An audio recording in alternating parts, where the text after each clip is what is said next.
Et Jean-Louis Schlesser, deuxième du général, joue avec les règlements. Il pointe en avant sur leur horaire de départ et les deux bogies s'élancent devant la Mitsubishi de Masuoka, alors leader du rallye. La manœuvre est relativement courante dans un rallye traditionnel, mais elle va à l'encontre de l'esprit des rallyes raids. Schlesser abat sa dernière carte. Il prend une légère pénalité en temps. Masuoka et son copilote, Pascal Mémon, sont fous de colère. Et la colère devient rage lorsqu'ils s'aperçoivent que Sarvia sert d'écran pour Schlesser, qui file seul sur la piste dégagée. Ils prennent tous les risques.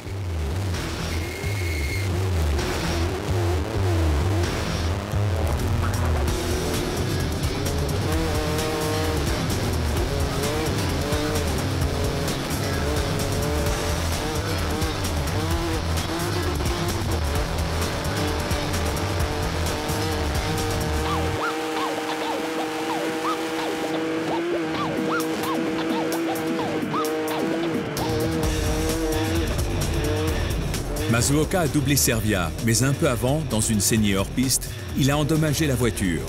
Pascal Mémon pète les plombs.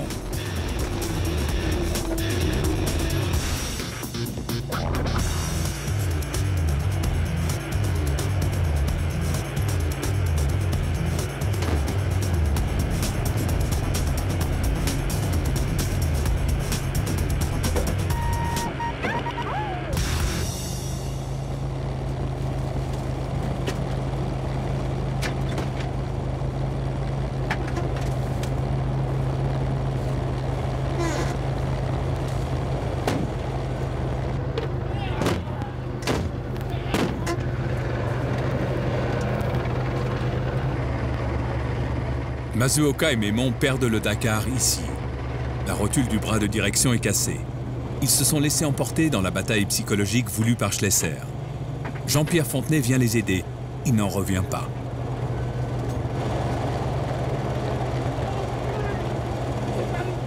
Polo! Attends, j'y crois pas, j'hallucine, je suis dans un cauchemar. On est vraiment des gamins. On est vraiment des gamins par rapport à nous. Ce qu'on a vécu, c'est qu'il a fait exprès de pointer en avance, de façon à nous bouchonner. On était 50 mètres, centaines de mètres derrière Sarvia. Il y avait Schlesser à 100 mètres devant, de façon à faire vraiment un big nuage de poussière. Ça, c'était réussi. Puis quand on a passé Sarvia, il nous a serré, on s'est pris une souche. Et on a arraché la roue. On a continué quelques kilomètres, mais Schlesser continuait toujours la poussière. Il était 100 mètres devant nous. Bonjour le sport.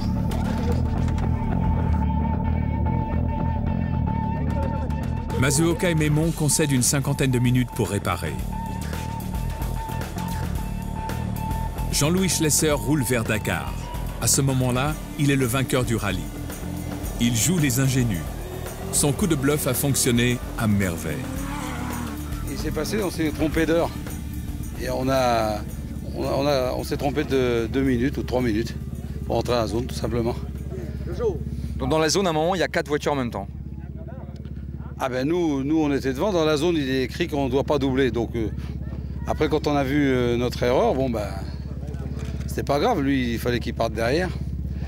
On n'a pas le droit de doubler dans une zone. On a joué un départ anticipé. On a pris le risque de prendre une pénalité, on l'a fait. Et ça a peut-être mis un peu de pression à notre japonais et ami malgré tout. Et voilà. Mais ils n'ironisent pas longtemps. Le soir, ils sont convoqués par le collège des commissaires. Schlesser n'a cessé de finasser avec les subtilités du règlement pendant toute l'épreuve. Il prend une pénalité d'1 heure pour comportement antisportif. Le lendemain, le jeu des pénalités favorise Jutta Kleinschmidt. 3e la veille, elle devient la première femme à remporter le rallye Paris-Dakar.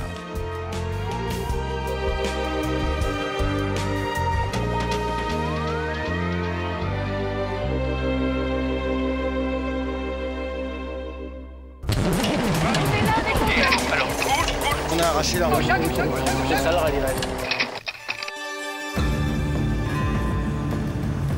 En décembre 2003, des pluies diluviennes s'abattent sur le Maroc. Elles sont si fortes que les gens affirment qu'ils n'ont pas vu de telles précipitations depuis 30 ans. Un mois plus tard, lorsque les concurrents arrivent aux alentours du kilomètre 114 de la 6e étape entre Ouarzazate et Tantan, les oueds, normalement à sec, sont pleins et débordent de toutes parts.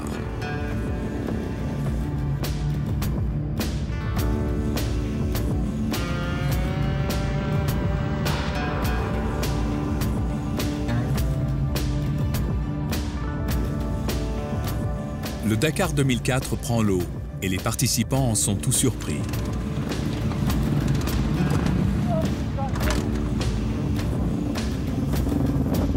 Ce passage trialisant, c'est quand même fou quoi, d'être dans le sable, dans la poussière, le sable, la chaleur qui commence à papoter, se retrouver comme ça au milieu de l'eau.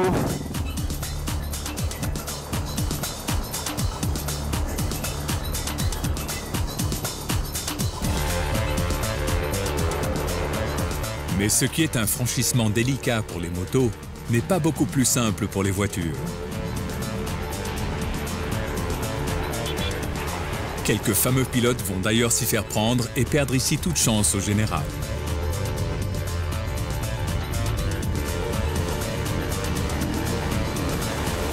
À commencer par Jutta Kleinschmidt, au volant cette année-là d'une Volkswagen Touareg pour la première participation de la firme allemande au rallye.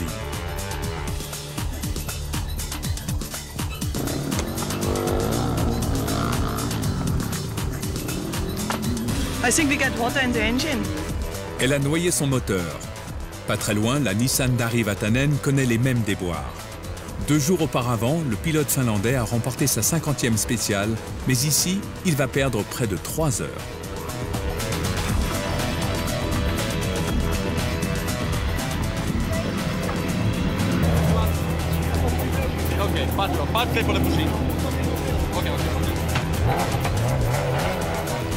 Et à ce même endroit, où les 2 champions se sont fait piéger, un motard anonyme se fait surprendre et constate l'irréel de la situation. È entrata acqua nel motore, è pieno d'acqua nel motore, questo è assurdo, in mezzo al deserto, ma è successo, è grottesco. Se tu lo racconti nessuno ti crede. Unbelievable.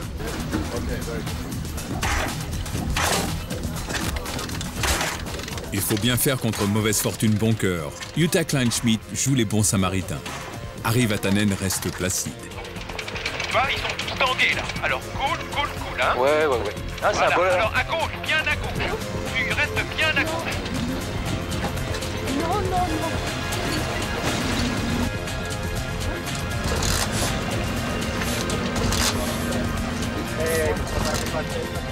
Allez, passe là-dedans. Allez, vas-y là. Vas-y, entre les cailloux. Vas-y. Ouais, c'est bon. Alors trial là, trial. Et en 2004, on retiendra que 2 champions se sont fait avoir comme des bleus par un WED un peu trop plein en début de rallye. Alors cool. On a arraché la roue. Pour les vieux briscards des pistes, c'est bien connu. Le Dakar commence véritablement lorsque l'on franchit la frontière mauritanienne.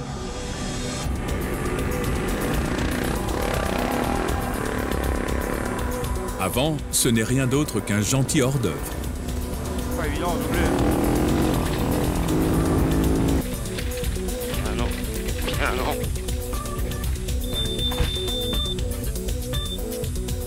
La descente vers Tichit a commencé le mercredi 5 janvier 2005, entre Smara et Zouerat. Il trace la piste à toute vitesse. Il n'y a encore rien de bien difficile, même si on n'est jamais à l'abri d'une très mauvaise surprise.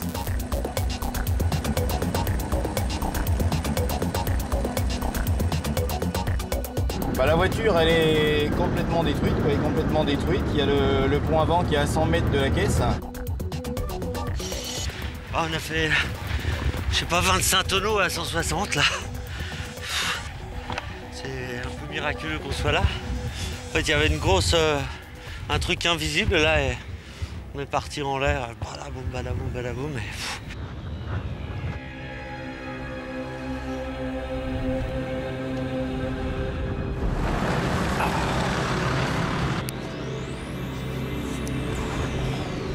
I prefer that it was finished. This finish, but it's not finished.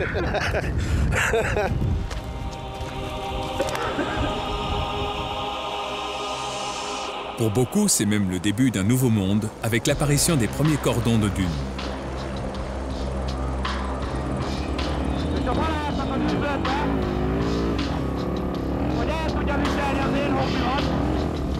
En En 2005, le Dakar enregistre sa plus forte participation depuis plus de 20 ans.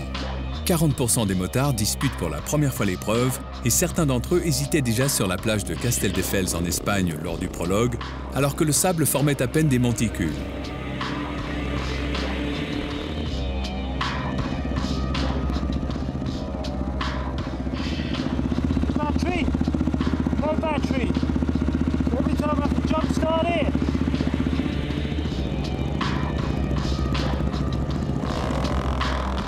Les hommes sont au cœur de ce qu'ils sont venus chercher. Mais l'apprentissage est rugueux. Les corps s'épuisent vite à chercher sans cesse l'équilibre. Et l'esprit se lasse de devoir redresser continuellement les motos.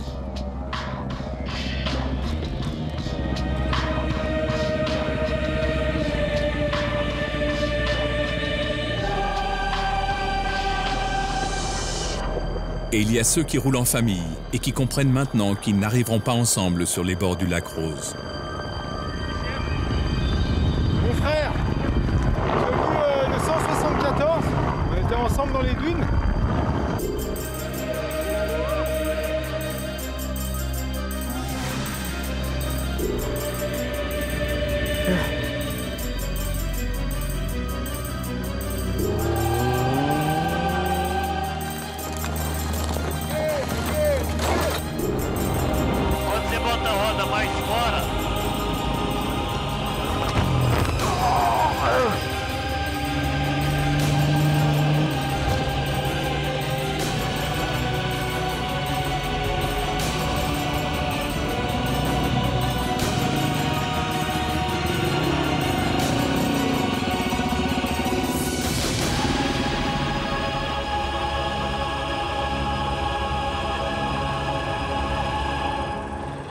Est parti, ça a été un moment dur. Mais comme il dit, c'est pas grave, il y a assez de misère dans le monde. Nous, c'est rien, hein, c'est juste une course, on verra. L'étape entre Smara et Zouerat est un simple aperçu de ce qui attend les concurrents sur le chemin de Tichit. Le rallye prend véritablement les dimensions de sa légende le jeudi 6 janvier, jour de la plus longue spéciale. On est restreint à prendre 20 litres d'essence, mais 20 litres, on n'arrive pas jusqu'au bout, c'est du sable mou. On est au kilomètre 400, il reste encore 260 km et c'est une consommation de 15 litres, donc ça ira pas jusqu'au bout.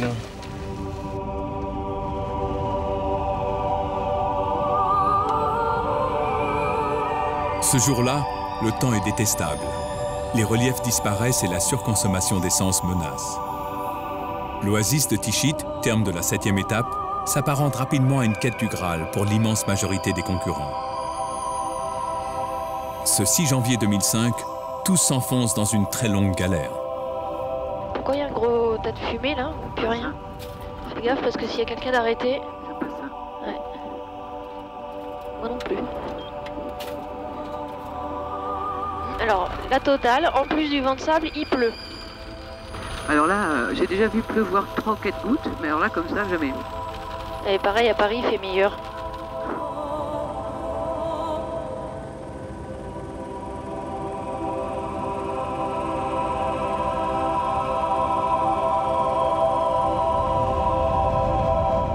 Je suis arrêté pour relever la moto du, je sais plus quel numéro c'est, 113 ou 115, je sais plus. Et en aidant à remonter la moto, je me suis bloqué le dos, je me suis fait un lumbago. Et puis pour moi, le rallye est fini, quoi. C'est fini. La longue colonne du Dakar éparpille donc ses membres dans les dunes. Des motos sont rapatriées suspendues à des filins. Les hélicos sont en rotation permanente. Les abandons s'accumulent et même le camion-balai aurait besoin d'assistance.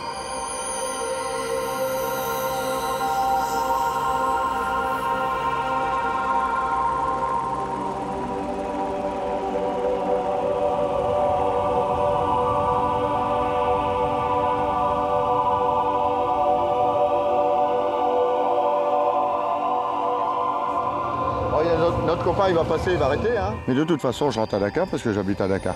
Donc rendez-vous à Dakar, mais pour moi un peu plus tôt forcément.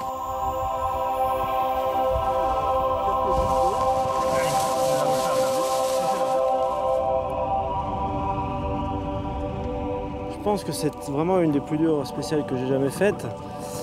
Il est vrai que la première partie s'est pas mal déroulée parce que c'était assez rapide, mais les 250 derniers kilomètres, il y a beaucoup d'herbe à chameau. Et on ne voit pas les kilomètres défiler, en fait ça n'avance pas. On voyait la nuit qui se rapprochait. Et seul Stéphane Peter Hansel, alors septuple vainqueur du rallye, arrive à Tichit de jour. Anecdote suffisante pour saisir la folie de cette étape.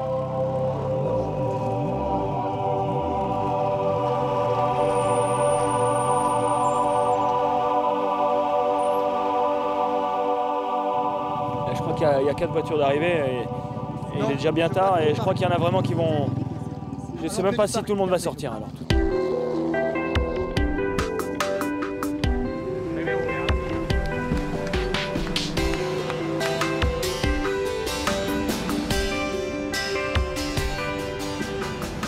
We were almost out of fuel. Finished with 1 liter when we got back. Ce 6 janvier, il y a donc ceux qui finissent ric-rac. Il y a aussi les énervés, les soulagés, les contents de soi.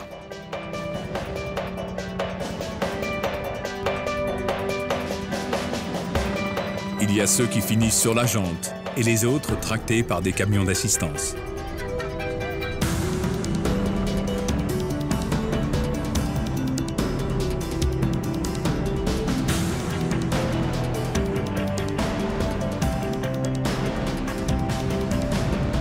Au bivouac, tous partagent un même sentiment. Ce n'est pas tant une étape qu'ils viennent de vivre qu'une aventure personnelle. Le sommeil les gagne rapidement, mais eux au moins ne s'endorment pas au milieu des dunes.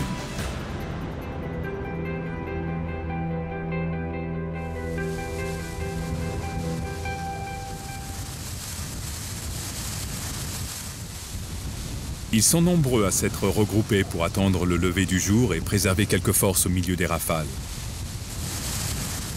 Il y en a aussi qui préfèrent avancer coûte que coûte, même si chaque kilomètre semble infini.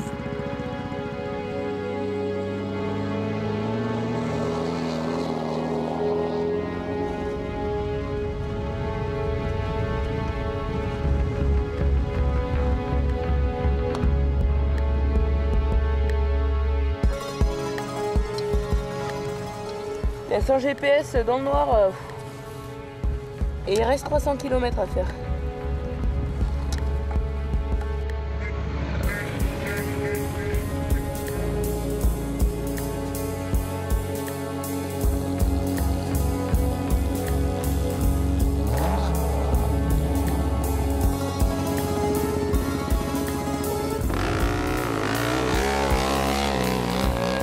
La progression est d'une lenteur extrême et le CP2 est devenu une sorte de camp de base avancé à 260 km de l'arrivée.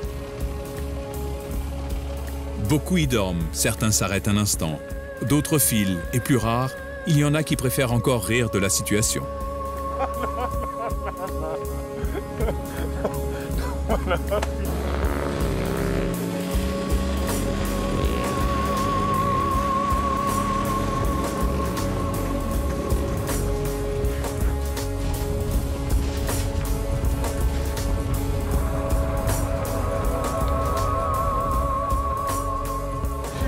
Qu'est-ce qui se passe là? Oh bah les CP ils les foutent toujours dans le sable mou. C'est plus marrant.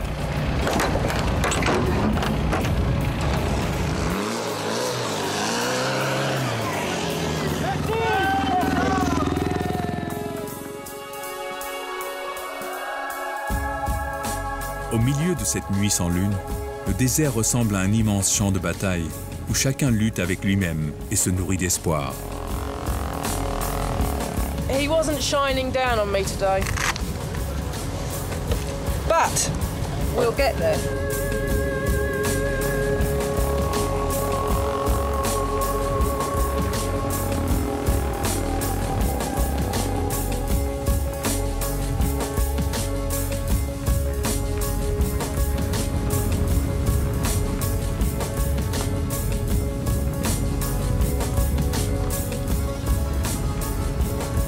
Pour l'instant, c'est impossible de bouger.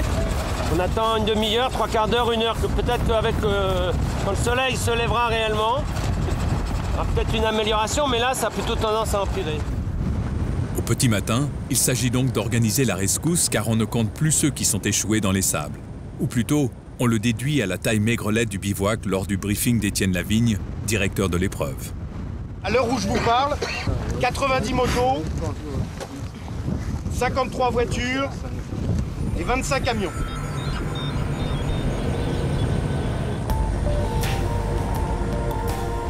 Et vers 8h30, les équipes de l'organisation découvrent le spectacle de ces concurrents éparpillés un peu partout et s'en vont à la rencontre d'hommes épuisés.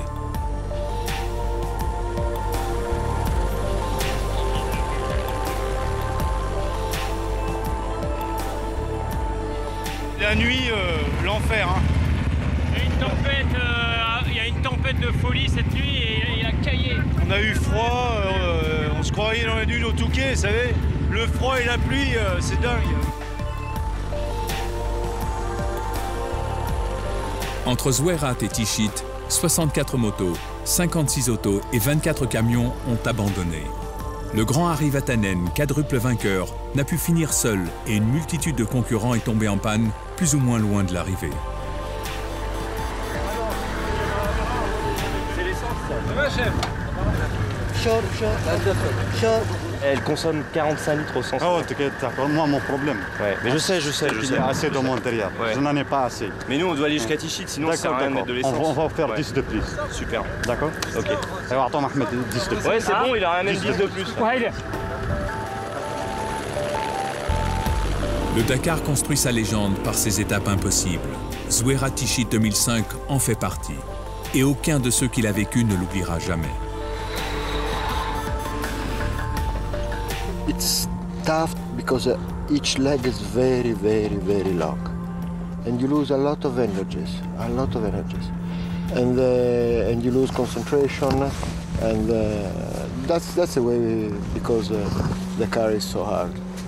It's really the last adventure in this world.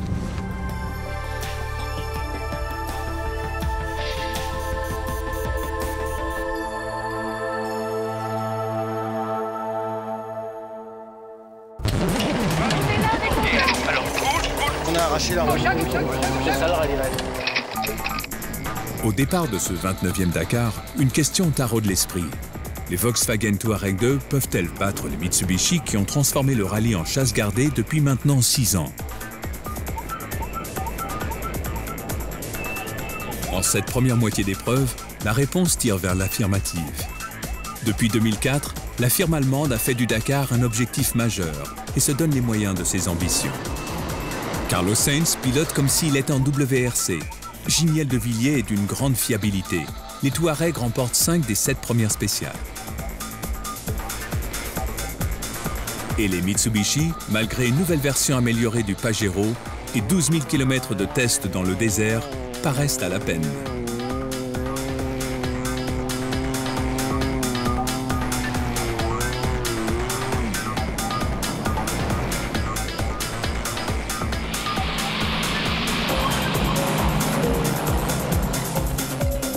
À la journée de repos, les deux Volkswagen devancent d'une demi-heure les deux Mitsubishi de Stefan Peter Hansel et Luc Alphand.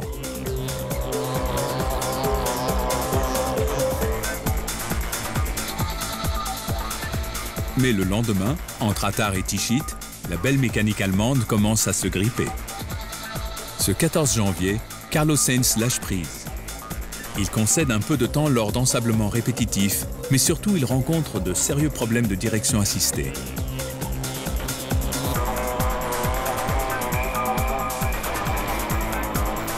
Luc Alphand et Stefan Peter Hansel, en embuscade, éliminent un concurrent au classement général.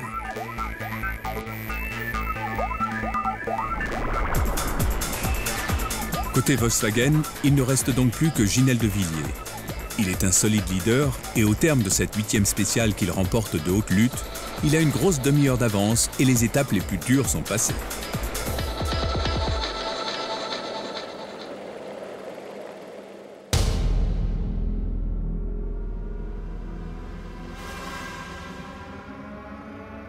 Le duel entre Volkswagen